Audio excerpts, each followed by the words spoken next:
Good evening. Today we are going to see the examples which we have in exercise 2. So we have these three examples and we have to draw SFD BMD in these three examples. So we have first, so beam is supported and loaded as shown in figure, and we have to draw SFD BMD and BMD for this beam. So first we have to actually go to plot the equivalent diagram, means we have to remove this and then we have to go for equivalent load. Now in this you can see we have these two are parallel, equal in magnitude, opposite in direction, form a couple, and these cancels each other. And then we will go for the equivalent diagram. So you can see we have 8 into 1 into 1, 2. So these are going to form a couple, and that couple is in clockwise direction. That is 16 kilonewton meter. And then we have to find value of Ra, we have to find out value of Rb, and then we have to go for SFD and then BMD.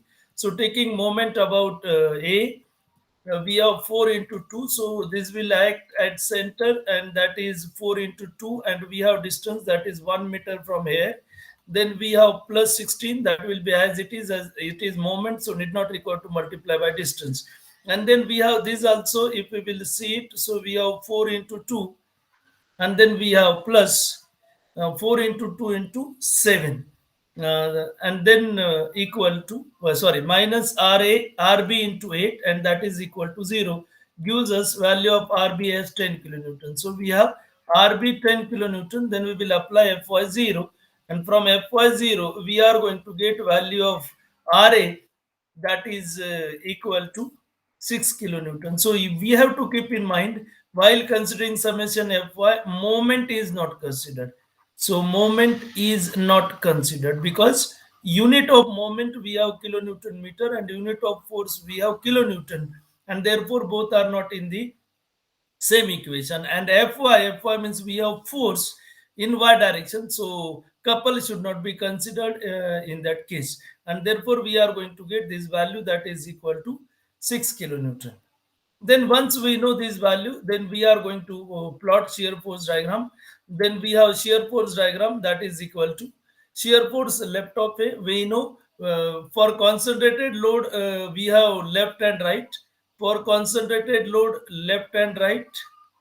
And for UDL, start and end. So starting of UDL and end of UDL. Shear force left of is 0, right of is 6 kilonewton. Shear force at C, 6 minus 8. So minus 8 we have for this UDL 4 into 2, minus 2 kilonewton. Then shear force at E. Now we are not going to find out couple at D because this is moment, and we are not going to find out shear force at moment, and therefore directly we are at E minus 2 as it is because we do not have any load between C to E. And then shear force left of B we have minus 2 minus 8 minus 10 kilonewton, and shear force right of B we have 0. And then we will plot at A we have 6 kilonewton, left and right 0 and 6. Then we have at C we have this value that is minus 2 kilonewton, so below line. Then we have shear force at E remains same as it is, and then again it is decreased, go to minus 10, and then we have 0 at B. So this is my shear force diagram for the given beam. Then we will go for bending moment diagram. So bending moment at A we have 0, bending moment at C we have 6 into 2 minus 4 into 2 into 1. So we have this UDL that is acting 4 into 2, and that is at 1 meter from C, and therefore 4 into 2 into 1, and we will get 4 kilonewton meter. Then bending moment left of B. Now in case of bending moment we have to find left and right of couple. So we have left and right of couple,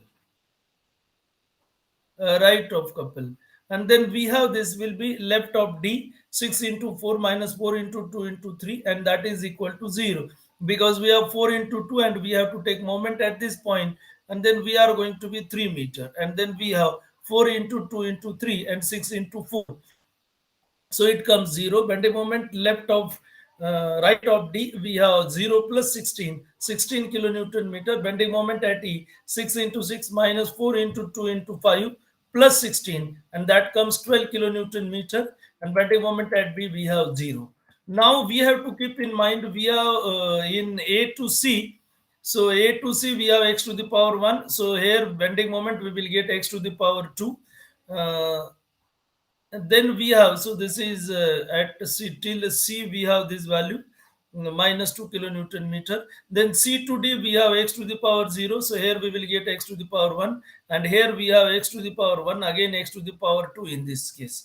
So we have at C we have this value that is 4 kilonewton meter. Then we have at D value, left of D we have 0, right of D we have 6 kilonewton meter. At E we have 12 kilonewton meter, and at B we have 0. So you can see in this region we have this as x to the power 1, this is x to the power 1, and in this portion we have x to the power 2, x to the power 2.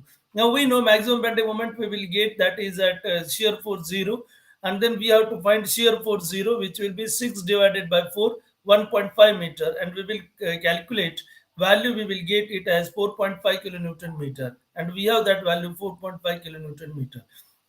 So this is problem, that is first problem. Then we will switch over to the second problem. Now this is simple. If we will see the diagram, then you will see it is difficult, but as it is symmetrical, so it becomes easy to solve the problem. So load is symmetrical with center, so that reactions are equal, and therefore we have Ra equal to Rb equal to total load by 2. Then we have 2 into, we have this trapezoidal, and we have this trapezoidal. What will be value of this? 1 half summation of parallel sides multiply by distance. And then we have same 2 times, because we have left side also, right side also. So 2 into half, 5.1 plus 10.6 into 4.2 plus this portion 10.6 into 1.2 divided by 2. And we will get value of Ra equal to Rb 39.33 kilonewtons. Then we will go for shear force diagram. So we have shear force at A0, then we have left of B. So we have that is equal to this portion. So we have to consider this portion, which will be minus half of 5.1 plus 10.6 into 4.2 comes minus 32.97. Then we have right of B. So right of B, we have this minus 32.97 plus 39.33, which is reaction over there, comes 6.36 kilonewton. Shear force left of C, we have 6.36 minus 10.6 into 1.2. So now 6.36 we have till right of B, and then we have to consider this portion, and we have this portion that is 10.6 into 1.2 minus 6.36, and then we have right of C, this comes 32.97 plus, and then at D we have 0, and then we are going to plot it 0. Then now you can see we have minus value, and here we have x to the power 1, so automatically we are going to get x to the power 2. Now if you will see, we have this triangle that is load increasing, so we are going to get that is slope increasing. So in this portion our shear force increase is less, but as we will go ahead, then our shear force increase will be large one. So we have this value that is 32.97. Then we have at this 6.36, so we have 6.36. Then we have because now here if you will see in this portion we have x to the power 0, so automatically we are going to get here x to the power 1. Then we have 6.36, and then we have again right of C we have 32.97, and then we will have 0 value. So now you can see over here, so our value, that is value of UVL is decreasing, so slope is decreasing. So we have, this will be our shear force diagram for the given beam. Then we have for bending moment calculation, at A we have 0, at B we have centroid we have to find out, and we have from this side, that is 10.6 plus 2 into 5.1. So we are finding from 10.6, so we have to take opposite twice, divided by 10.6 plus 5.1 into 4.2 by 3. So this is a centroid for trapezoidal load, and then you can check it, that is in mechanics also you have that centroid. Then we will have 61.15 kilonewton meter. Then bending moment at B, so we have minus 61.15 kilonewton. At C also we have same value. So this is at C. So now instead of going from left side, it becomes easy for us. We will take from right side. So we are going to get same equation. We need not require to consider 10.6 into 1.2. So I will consider from right side, and we know if we will take right side, we have clockwise as minus, and therefore I have directly mentioned it as minus 61.15 kilonewton. And at D we know we have zero value. And then we have this will be our bending moment diagram. So now you can see we have this will be x to the power 1 shear force x to the power 2, so automatically we have this as x to the power 3.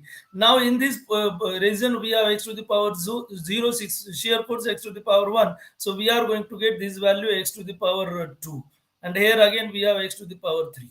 Then we are going to be with maximum bending moment, and we are going to get maximum bending moment which will be at center, and that we have to find out. We will get it as 59.04. So how we will calculate this value? So we have this portion as it is, that is minus 1 half into 5.1 plus 10.6 into 4 whole into 4.2, and then whatever this distance we have, that is 10.6 plus 2 into 5.1 divided by 10.6 plus 5.1 into 4.2 by 3, and plus we have at center, so we will take it as plus 0.6. So this is bending moment due to your UVL. Then we have due to UDL, which will be minus half into 10.6 into 0.6 into 0.6 by 2, and then we have plus 39.33 into 0.6, and then you will get this value, that is equal to minus 59.04. So we have this value, and this value is increasing. So here our slope is decreasing. Here our value is decreasing because minus we have again decreasing. So our slope is increasing. Here it is increasing because minus 61.15 is less than 59.04. So here we are going to get slope decreasing. Then again slope increasing, value is decreasing, and then value as we are increasing because we are going towards positive, so slope is decreasing. Likewise we have to draw BMD. Then we have last, that is simple. We have you cantilever beam, and then we have taken moment about A0, then we will get this value, that 3 into 0.8 plus 1 into 1.6 into zero point 0.8 plus zero point 0.8 plus zero point 0.8. So we are going to be at center this value, that is 1 into 1.6. And from this we are going to get value of MA 6.24 kilonewton meter. So we will plot SFD 4.6 kilonewton, no load, 3 down, so 1.6, 1.6, then we have 0 at D. So now you can see again, this is most important, you have to keep in mind. Here we have x to the power 0, so automatically we are going to get here x to the power 1. Then bending moment we have minus 6.24 left of A. Left of A we have 0, right of A minus 6.24. Then bending moment at B we have minus 6.24 plus 4.6 into zero point 0.8 minus 2.6. So that you have to keep in mind. Here we have x to the power 0, automatically x to the power 1. Then we have again x to the power 1, bending moment at C, that comes 1.28. So we have 1.28, and then we have 0. So as bending moment increases, slope decreases. So this is x to the power 2, this is x to the power 1. So these are the problems which are related with your exercise number 1. So we will stop here only. Thank you. Exercise 2 we will see in the next video.